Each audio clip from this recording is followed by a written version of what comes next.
Thermodynamics, calculating changes in entropy, enthalpy, and free energy of a chemical reaction, then determining spontaneity. My name is Isaac. The problem that I'm solving reads as follows. Calculate delta H and delta S for the decomposition of nitrogen dioxide and use these values to calculate delta G. Is the reaction spontaneous at these conditions? Explain your reasoning. So the first step for any problem like this is to look at the equation and determine if it's balanced. Here we have one nitrogen, two oxygens on the left, and then one nitrogen, one oxygen, 1/2 O2 is another oxygen. So one nitrogen, two oxygen on the right, it's already balanced. So the next step is to calculate the change in enthalpy, which is defined as a thermodynamic quantity equivalent to the total heat content of a system. It's basically the total heat energy. And the symbol is a capital H. Change in entropy is denoted by this symbol, delta H. And the units we'll use are kilojoules. So we have to use this equation to calculate it. Delta H is delta HF of products minus delta HF of reactants. Delta HF is the heat of formation, and each molecule has its own heat of formation value at standard conditions. It's measured in kilojoules per mole. So when calculating delta H, each heat of formation needs to be multiplied by the number of moles of that substance shown in the equation. So this is the calculation for the products. You have 90.25, which is the value for nitrogen monoxide times 1, 0 for O2 times 1/2, and you get 90.25. For reactants, you have 33.18, which is the value for NO2, multiply it by 1, that's your value. You subtract 33.18 from 90.25, the delta HF of the reactants subtracted from the delta HF of the products, and you get the delta H, change in enthalpy, which is 57.07 kilojoules. So the next step is to calculate the change in entropy. Entropy is defined as a thermodynamic function that increases the number of ways to arrange the components in a system to come to a particular state. But it can also be thought of simply as the amount of disorder in a system. So the symbol for entropy is a capital S, and change in entropy is denoted by this symbol, delta S. The units we'll use are joules over Kelvin. To calculate entropy of this reaction, we will use this equation where delta S of the reaction equals entropy of the products minus entropy of the reactants. It's very similar to the calculation for enthalpy. You just use entropy values instead of standard enthalpy of formation, because each molecule has a standard molar entropy value that's measured in joules per mole Kelvin. So you have to do the same thing, because there's moles on the bottom. You have to multiply each thing by the number of moles, add it together, subtract products from reactants.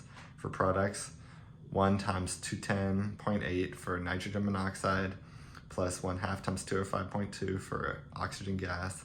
You end up with 313.4 joules over Kelvin. For reactants, it's really easy again.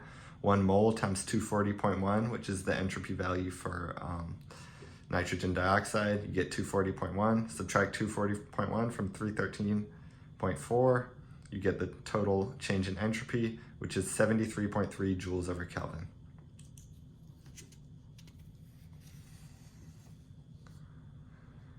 So the next step in this problem is to calculate the change in free energy. Free energy, or Gibbs free energy, is defined simply as the chemical potential of a system, and it can be thought of as the amount of energy available to do work.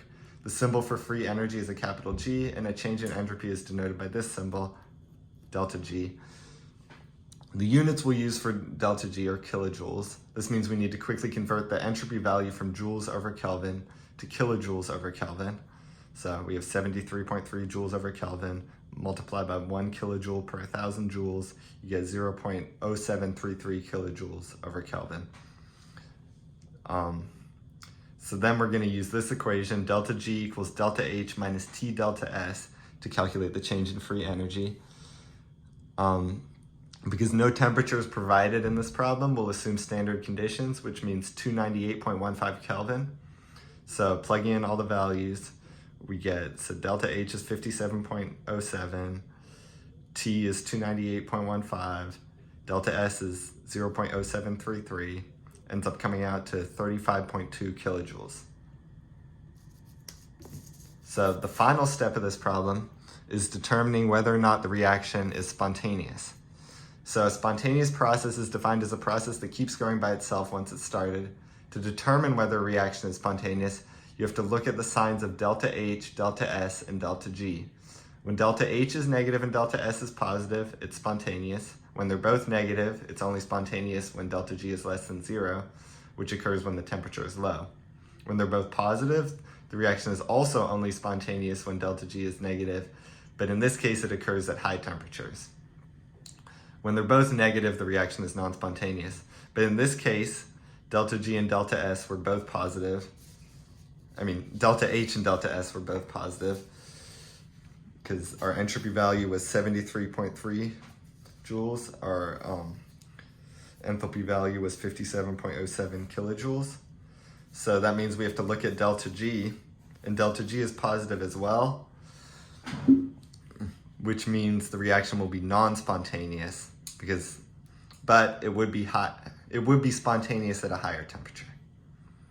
So in summary, I first determined the change in enthalpy of the reaction and ended up with a value of 57.07 kilojoules. I then calculated the change in entropy that occurs, and the value I got was 73.3 joules over Kelvin. Next, I calculated the change in free energy, and the value that we got was 35.2 kilojoules. And finally, I determined whether or not the reaction was spontaneous. It is non-spontaneous because delta H, delta S, and delta G are all positive.